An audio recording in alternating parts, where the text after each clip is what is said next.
So if you're just in that place where you're moving fast or you're scaling a business, you're the CEO, you're the rainmaker, you're any of those things, and you think your voice is being heard and you're just not getting what you want when you want it, the person is innocent and the system is guilty. So the first thing we had to adopt was a system for the innocent person to provide these outcomes and these understandings of what are you doing, what is next, and by when.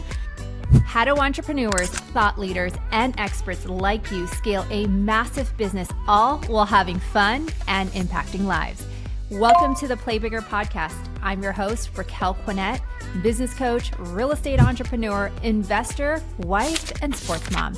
This podcast will give you real quick tips, strategies, tools, and inspire you to play bigger in business and in life.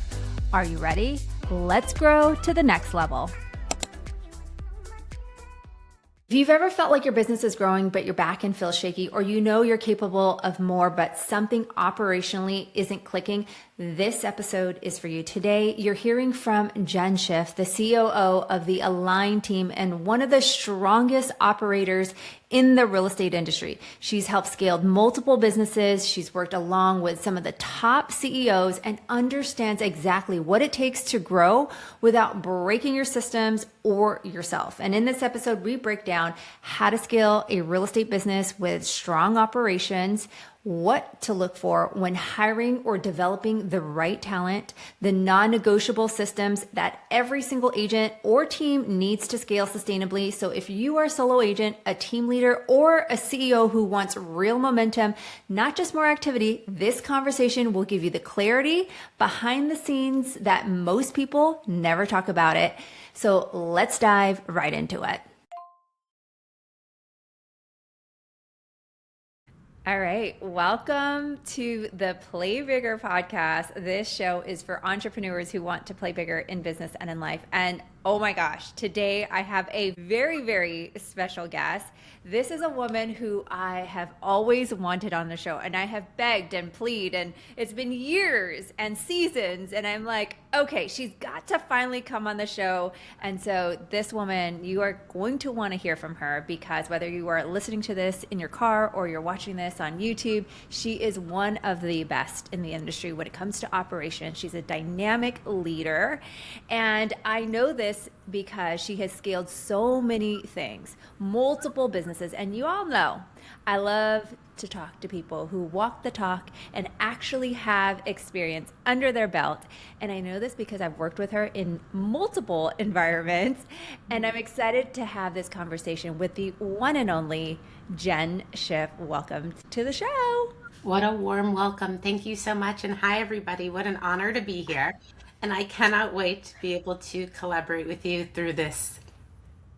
I am so excited to collaborate again and again, and I'm always excited to pick your brain and for you to share all of your knowledge with our audience. So take us back to the beginning of what the heck led you to becoming one of the best, operations, building, scaling.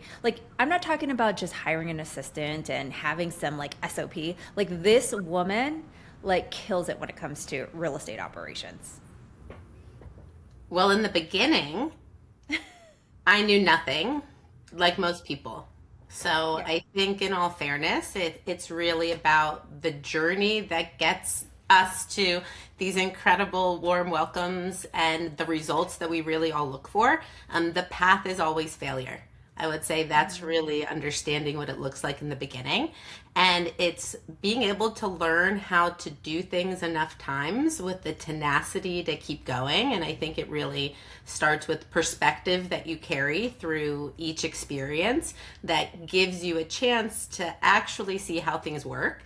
And when you use that, and then you can begin to compound on the lessons of what didn't work first before you can have the success, then people look at it and they're like, wow, one of the best operators in the nation, she can build and scale anything. Once upon a time, I was sitting at a desk reading a real estate contract, not even knowing what it was that I was looking at.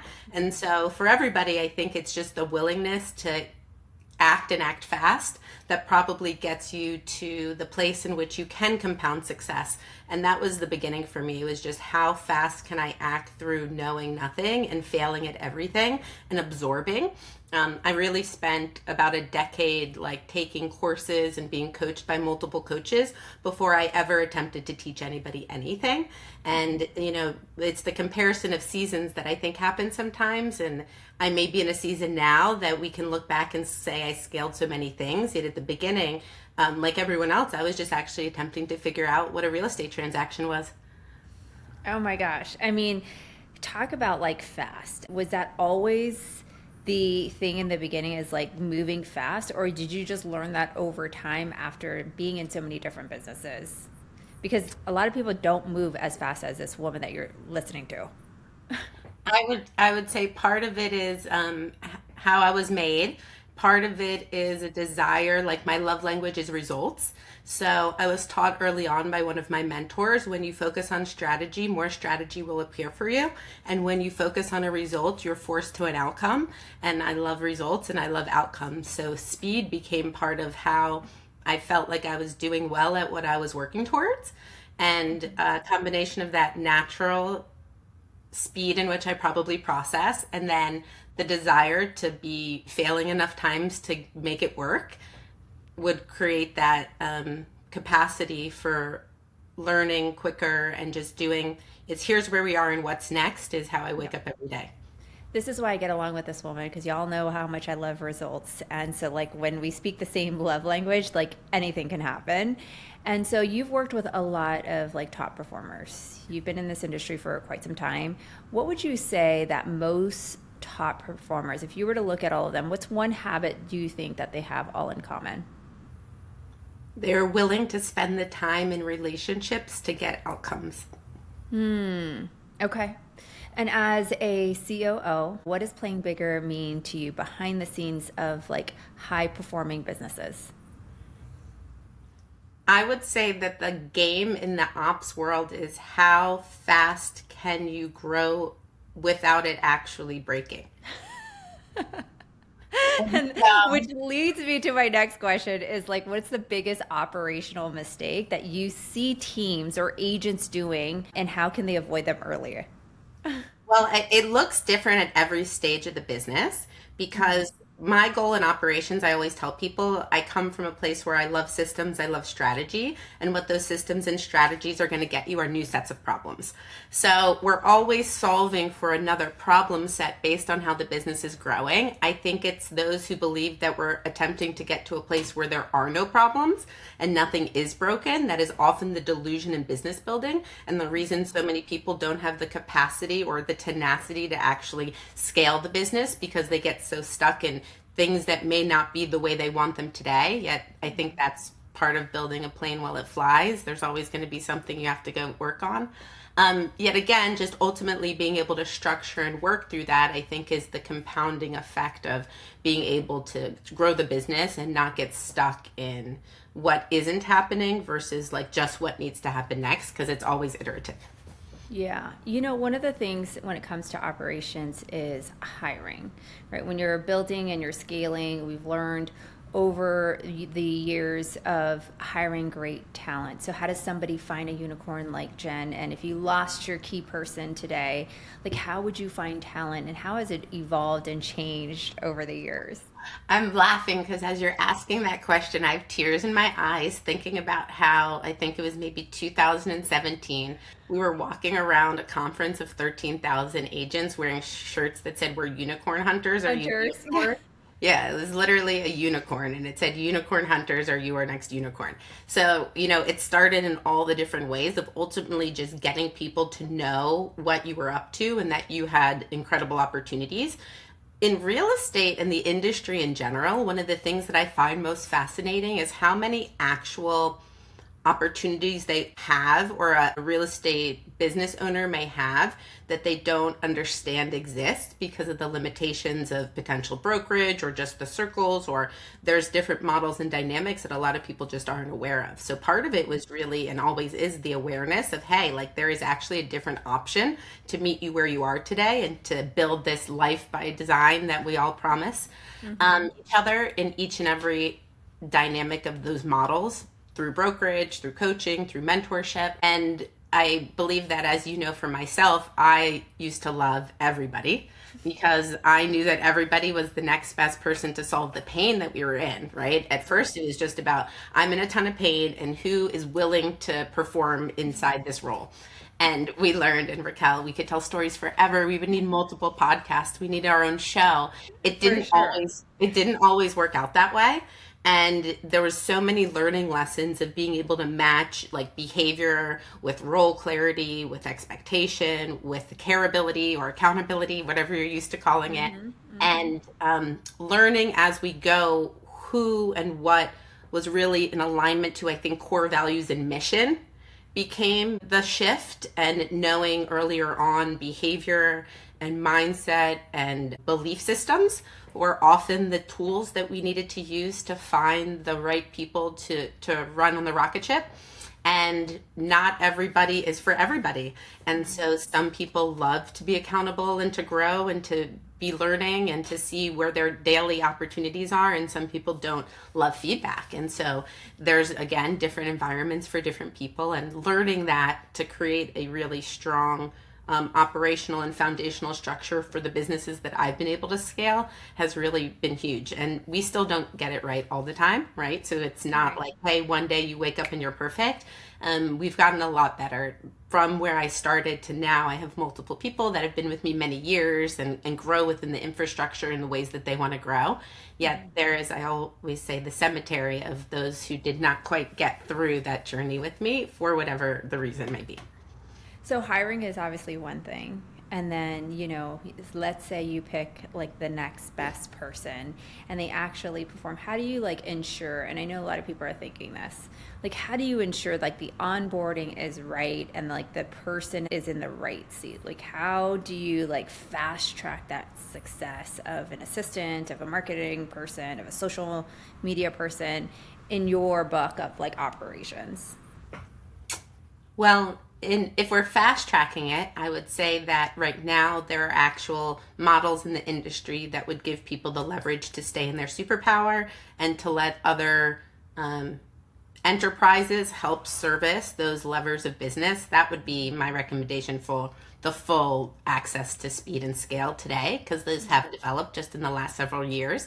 Yet if you're an independent business owner and you want to continue to build independently and creating it through your own growth and hiring processes and business systems, then in that case, it's really, in my perspective, about finding a way to learn how the people work before you work with them. That's probably one of the greatest lessons that I've ever been able to work through, and even helping people today. I would fall in love with everyone I talk to for 8 hours, because our brain is looking for all the reasons to want to collaborate with that person, for that person to have the right skill sets, for them to say the things we want to hear. Yet when you actually get them into an environment where they have to perform, everything that you've ever spoken about goes out the window. And so that would just be a great way to help people get it right the first time, is find a working environment or a working dynamic before you make the hire and before that offer letter ever goes out. Kind of like test it before it like becomes permanent. How has your hiring changed now with, some of the new developments like AI and robots? My favorite, I've been begging for them since before we knew they were coming. As a business owner today, I think the integration between how we're utilizing AI and how we're putting humans even more so in their superpower to be working in their highest and best is the way to scale businesses. Now, AI in a lot of ways creates massive efficiency, yet it does not replace where the human, I still feel, creates a lot of ability to help human interaction, help human connection, create community. And those are things that are just so big in our culture. And so my goal is that every person I hire or anybody who's in the organization is just in their highest and best energy, because the robots can help them actually do the things that took them too long, or that they don't want to do anymore, or that's repetitive. And so instead of the fear of how they can replace us, it's how are those of us who are adopting the partnership and using that partnership on a daily basis to be able to make business and life a little bit more fun, because we get to keep more of the capacity of our battery power on a daily basis. Yeah. We used to have to think so much harder. Every time we had to even just make a job description on the point of hiring, how much work had to go into a 30, 60, 90, or understanding a top 3 priority for a role. And now you can ask 3 questions and collaborate, and For sure. there you go. You have an answer with a robot. So just a specific example. Well, speaking of like all of that and communication, what role does communication play in operational success, and how do you keep everybody on the same page? That's Especially when you're growing and scaling. yeah, so that's probably one of the greatest leadership journeys of scale, is really how you keep the communication. Once your structures and systems are at least unbreakable, to the sense that everything has performance enhancement, right? Like you can break down everything all the time and say we can do it differently, and that it could sound, look, and feel a different way. Yet as long as people are working through it and it's working enough that people are using enough to stay and get outcomes, then it's always just about the business is okay, and now how do you work through focusing on those other layers. And that becomes the communication of what is it that ops is creating, and how does the ops team stay in synchronicity. And with scale comes silo. I think that is always the biggest thing. And sales and ops with growth are really a communication dynamic that in itself can be a full-time career in making sure that everybody has what they want to succeed. And I say I lead by devotion, not perfection. So we're devoted to everybody getting the life that they want and feeling like they can produce the results in their careers. That's always number one. And so the empowerment of that, and finding as many people who believe in themselves to be willing to perform and to get results, is really part of what I love most in growing an ops team or growing structure. Because when you can help other people win, I think I have a lot of people who have been with me for a lot of years in the roles that are most important, because I continue to help get them what they want at each chapter of their life, and that helps us grow into the scales of the different businesses that we help. So good. So good.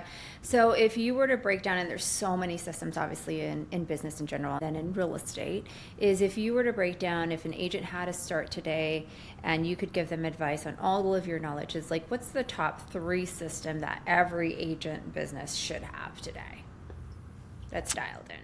I would say that you should have a system of communication with AI that is recording all the conversations that you're having that are important between clients and anybody who works with you, for you, so that there's like clear, fast results without miscommunication. Because the resetting of expectation and communication of what people say and what people hear is actually one of the greatest breakdowns that I find in results with clients, results with anything that's not your own independent process.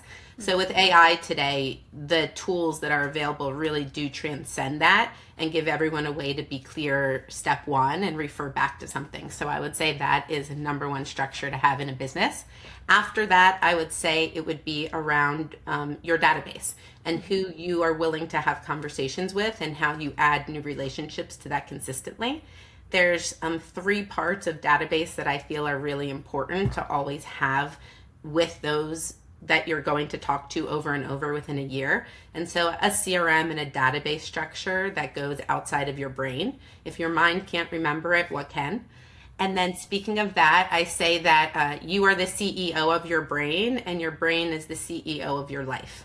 So the next system you need is, how are you CEOing your brain so that it's not working you on its natural thought patterns and what it wants to do? Because the brain is never wanting to do what the big goals and the way we want to play bigger are going to get us. The brain keeps us safe, and it keeps us in what it already knows. So whatever system you use, whether you're in calendar, whether you're in lists, whether you use anything, Asana, a Trello board, something that doesn't let your brain decide, that would be the 3rd system. So you can be the CEO of your brain and allow it to create the life you want, not the life by default. Yeah, so I love how you like broke down different systems, and it's so easy to create sometimes systems, especially when you're on a team or you're growing and scaling. not everybody follows the system. So, how on the operational side do you get adoption when you know the system works and you have multiple personalities, especially with salespeople? How do you get adoption really fast when it comes to systems in an organization? Well, one of the fun things I like to say is that you just don't have a cue instead of you just don't have a clue.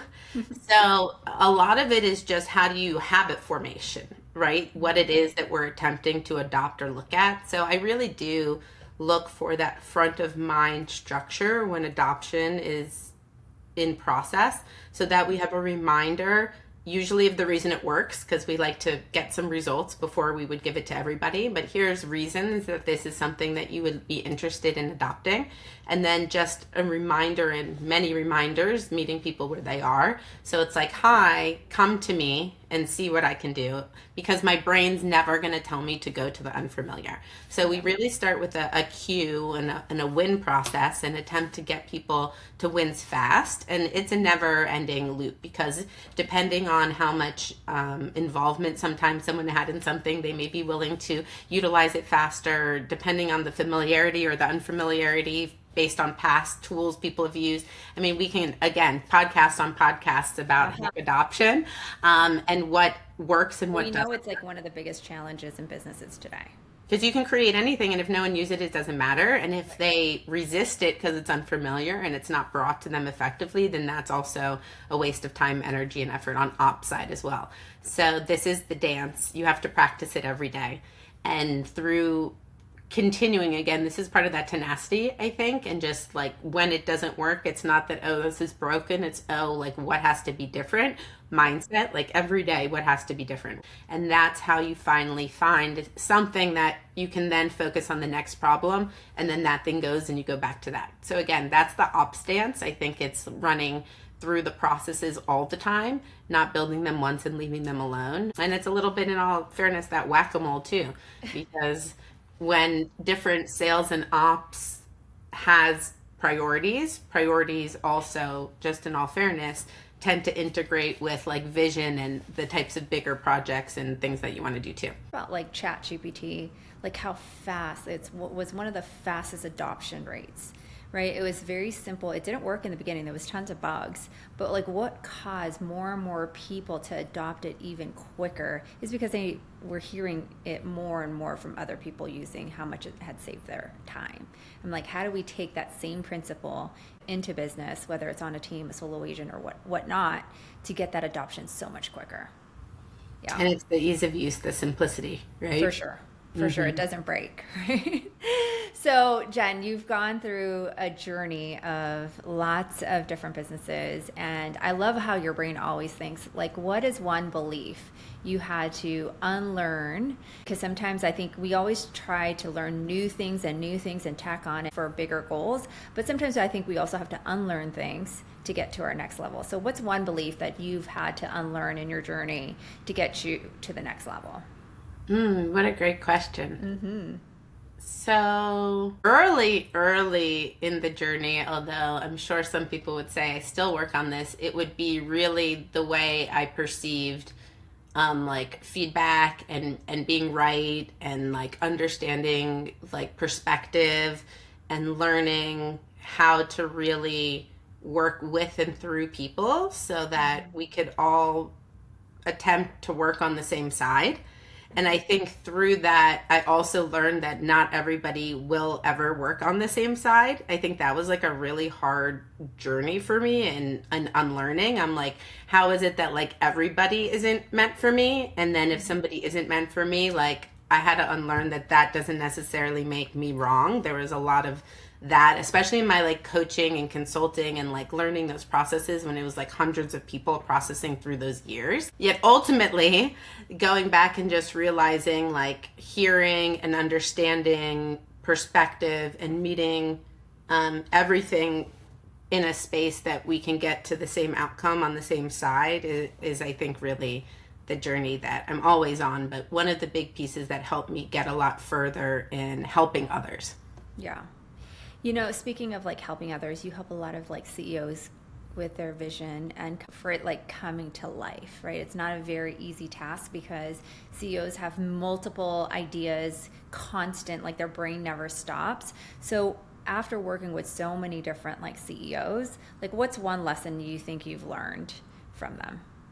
I think one of the lessons that I've learned from CEOs is to absorb vision and absorb perspective and allow some time and space for pieces to fall together before you automatically start to act on everything that comes to life, and then really learning with them how to decide priority and decide alignment with people and with process and with results, so that you're always in alignment to core values and mission, yet there's a way, again, it's really how to absorb vision without ability to project manage execution. And that's probably, I think, one of the biggest pieces that help. Okay, if you guys didn't hear that, she just dropped gold. I mean, years of experience, because I know that if you have an operation person or an assistant, you have lots of ideas and you probably brain dump,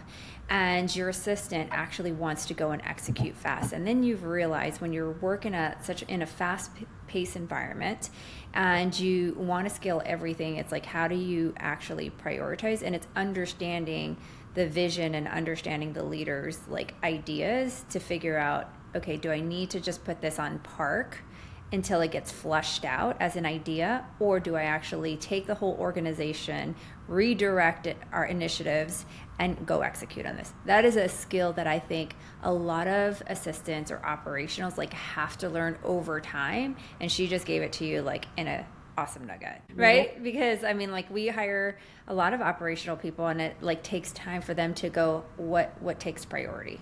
Yeah, and that's what breaks most visionaries and integrators, is that an integrator, you can't execute everything all the time, and you don't have enough time to bring every idea that a visionary has, especially when they have a functioning operator that they can actually brain dump to and has the capacity to receive their just visionary conversations. You know, if there isn't, my favorite thing to teach everybody at any level of administration, all the way up to that CEO, COO level, is, you know, by when do you see this coming to life? And when it's something that's smaller, it's like, by when do we actually need this? And when it's bigger, again, like, where do you see this vision being appropriately brought into fruition? And just that question in itself will always help bring that person back. And when you're learning how to just prioritize outcomes, and you might not be a systems master of Asana or Trello, or you might not have the project management skills yet, if you just master the by when, then they'll be able to give you space to use a calendar in the most basic tool to put the things and when you need to create time to do it. And that's really the magic of what I found with operators at our pace and the speed we work at. If you can't create a system for time, you can't function in our op structure. And that was one of our hard training and work pieces that we had to put into that. How do you work before you work with us? Learning for people. That's so good. You know, speaking of like outcomes, a lot of times with sales, it's a lot easier, right? Like, we can measure how many sales, how many pending contracts, like to determine like what success or if we're hitting goal. How do you guys do it on the operational side? Like, how do you measure that somebody, like the ops team, is like successful? We have a bunch of measurables that we work through, yet some of the simpler ones that other people could adopt would be just even like our net promoter score. So we do an NPS score through our happiness department. We also, which really is like our ops structure, we also look at agent attrition. So we look at the amount of agents that are onboarding and offboarding on a monthly basis, and we make sure that those numbers are appropriate or really low in our case within the aligned community. And so that's a big piece for us of like, is it broken or is it opportunistic? Because it's always opportunistic through that process. So that's a big one that we look at. And then we look through the different departments. We actually pay attention to the amount of time it takes from request to completion in each department, whether it's marketing or whether it's in the happiness department, request from agents. So time is a big thing that we look at in the ops world.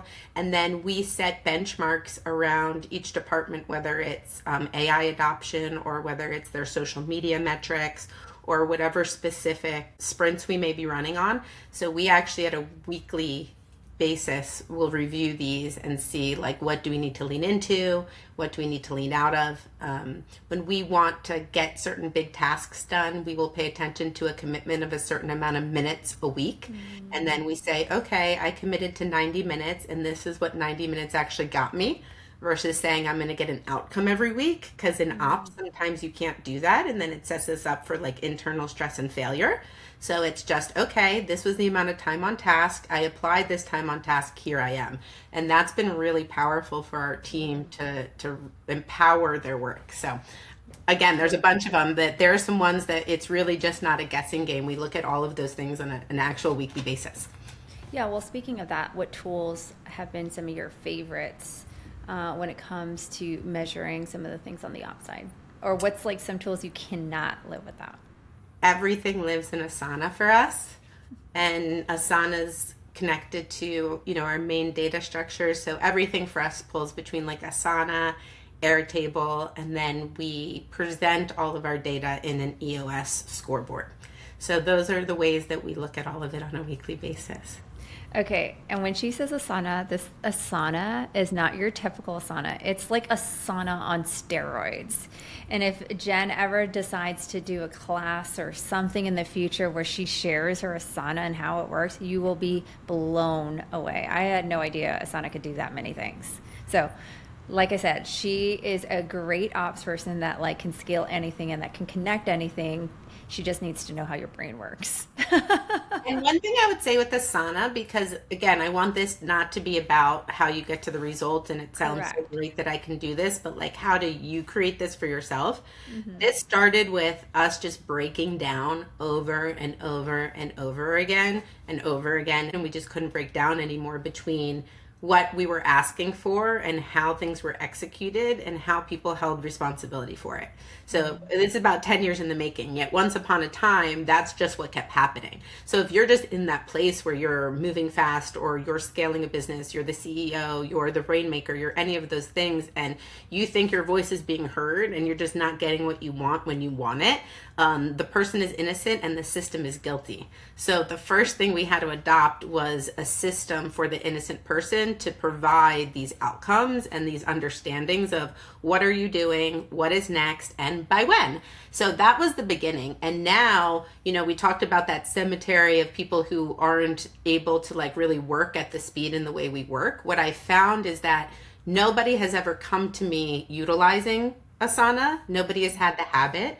And everybody who's by our sides working in the systems really had major breakdowns, just in all transparency, real breakdowns to adopt the way we function in Asana. And those who broke through now, there's a team of people who function the way Raquel's talking about. They all started rejecting the system. They all started attempting to do it their way, no matter how many times we asked them to use the system. They all were shown so many times how their best attempts were breaking down because of lack of system. And finally, the best attempt versus the desire for the result brought the person to forming a habit, right? And now there's multiple people who it's the same journey for all of them. So don't look for someone who's an Asana master. Look for someone who's willing to learn how to use a system to get the results. And that's what you need to find. And that's how you then get to those structures, because they don't want anything except for to know what's going on. They don't want anything except for the person in one department to have the date that they need to think about it in the next department. And so that's really where, desire is not the starting point. It's earned when you work through the pain to get to the result. And then that result, again, new set of problems, but that now is a powerhouse for them. So again, just a little bit of the journey, not just how do we get there. You run one of the biggest teams, I would say, in your brokerage as far as units. So you guys do a ton of volume. You've coached a lot of different entrepreneurs within our space, even with outside of our space.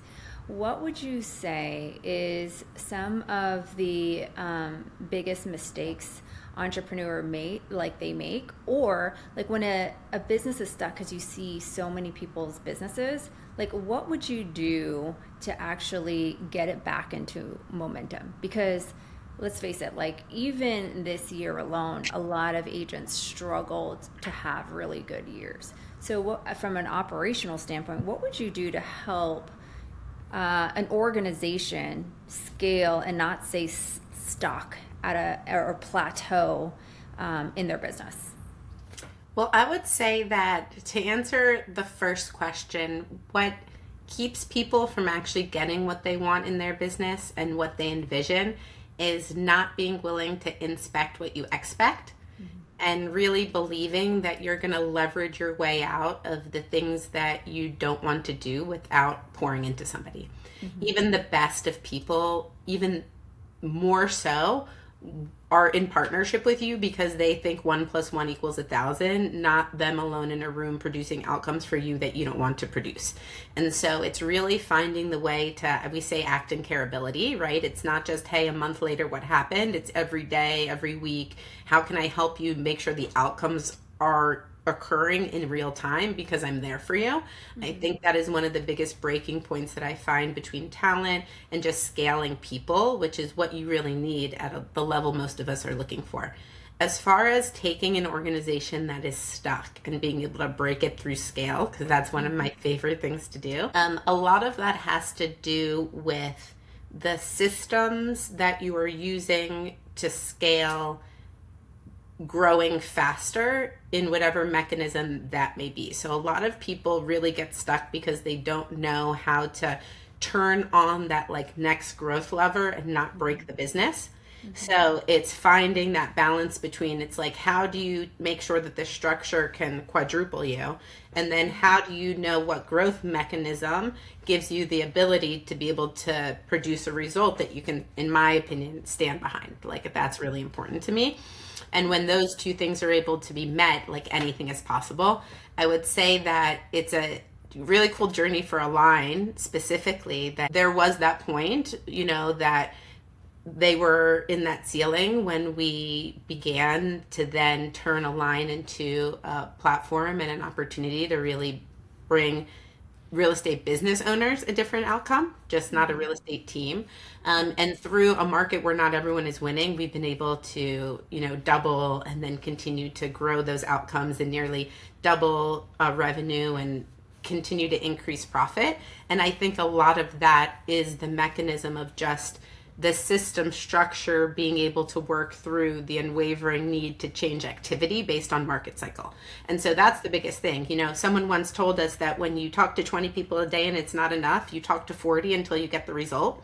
Right. And that's the market that we're in right now. And so the reason that the market is still moving and there are still real estate businesses making sure that market share is taken and transactions are happening are belonging to those who are just willing to actually do enough work to get there.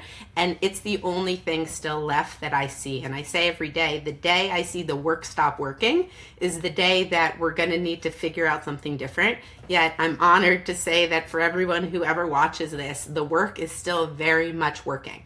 So if anyone feels like they're putting in the effort or they're really in the relationships and they have the systems to win and they aren't winning, talk to either one of us, because I think we can both help you. Yet that is still actually the reality of what's working. And it's only those of us who may have anything else happening except for enough effort that is the gap.